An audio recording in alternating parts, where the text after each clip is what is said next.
Severe ആയിട്ടൊരു തൊണ്ടവേദന വരികയാണ്, അതല്ലെങ്കിൽ തുപ്പൽ ഇറക്കാനൊക്കെ ബുദ്ധിമുട്ട് അനുഭവിക്കുകയാണെങ്കിൽ നമ്മൾ പിന്നെ നമ്മുടെ ഒരു നോളേജ് വെച്ചിട്ട് തന്നെ ടോൺസിലൈറ്റിസ് ആയിരിക്കോ, അങ്ങനെ ഒരു ടേം നമുക്ക് ഫെമിലിയർ ആണ്.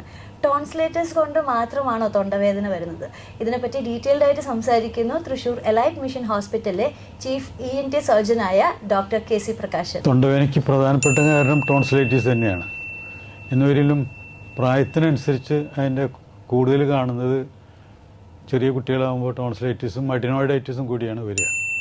മുതിർന്നവരിൽ വരുമ്പോൾ ഫെറിഞ്ചൈറ്റിസും കൂടെ അതിൻ്റെ കൂട്ടത്തിൽ കൂടുതലായിട്ട് വരും. ടോൺസിലിൻ്റെ കൂടെ അതിനൊക്കെ കൂടുതലായിട്ട് ഫെറിഞ്ചൈറ്റിസ് ആയിരിക്കും വരിക.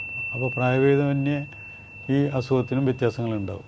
ഇനി അതിനെങ്ങനെ കൈകാര്യം ചെയ്യണമെന്ന് വെച്ച് കഴിഞ്ഞാൽ, ഒരു കൊല്ലത്തിൽ ഇത്ര പ്രാവശ്യത്തിൽ കൂടുതൽ വന്നു കഴിഞ്ഞാൽ, തൊണ്ടവേദന വന്നു കഴിഞ്ഞാൽ ഒരു ENT ഡോക്ടറെ നോക്കിക്കൊണ്ടിരിക്കുമ്പോൾ അറിയാം, ഒരു 4 പ്രാവശ്യമോ 5 പ്രാവശ്യമോ ഒക്കെ കൊല്ലത്തിൽ വരികയാണെങ്കിൽ അതിനെ റിമൂവ് ചെയ്യേണ്ട കാര്യം ആലോചിക്കേണ്ടതാണ്. അങ്ങനെ മുമ്പത്തെ കാലത്തൊക്കെയാണ് ഒരുപാട് റിമൂവ് ചെയ്യേണ്ടി വന്നിരുന്നു. ഇപ്പോഴാണെങ്കിൽ കുറേ മെഡിസിൻ കുറേ പുരോഗമിച്ചുകൊണ്ട് അതിൻ്റെ പ്രോംപ്റ്റായിട്ട് വേണ്ട സമയത്ത് രോഗിയെ കാണുന്നതുകൊണ്ട് മെഡിക്കൽ മാനേജ്മെൻറ്റ് തന്നെ പോകാറുണ്ട്.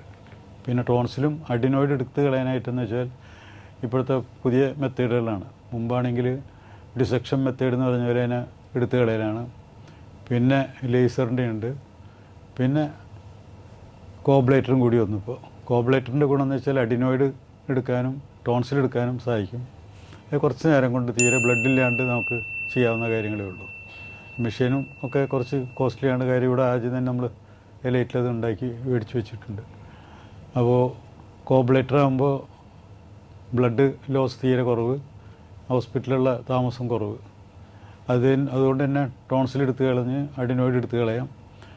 ഹോസ്പിറ്റൽ സ്റ്റേ കുറയും, പേഷ്യൻ്റ് കംഫർട്ടബിൾ ആയിരിക്കും. അപ്പോൾ ഇതിപ്പോൾ റെഗുലറായിട്ട് ചെയ്തുകൊണ്ടിരിക്കുന്ന അങ്ങനെയാണ്. ഇത് വരാതിരിക്കാനായിട്ട് ശ്രദ്ധിക്കേണ്ടത് പൊതുവെ അവനെ തുടക്കം മുതലേ കാണിക്കുക. മറ്റുള്ള കാര്യങ്ങളൊക്കെ ജനറൽ ബോഡിയുടെ, അതായത് ഇമ്മ്യൂണിറ്റിക്ക് വേണ്ട കാര്യങ്ങളൊക്കെ ശ്രദ്ധിക്കണം എന്നുള്ളതാണ്. അത് ഡോക്ടറോട് ചോദിച്ചിട്ട് തന്നെ മനസ്സിലാക്കി വെക്കണം.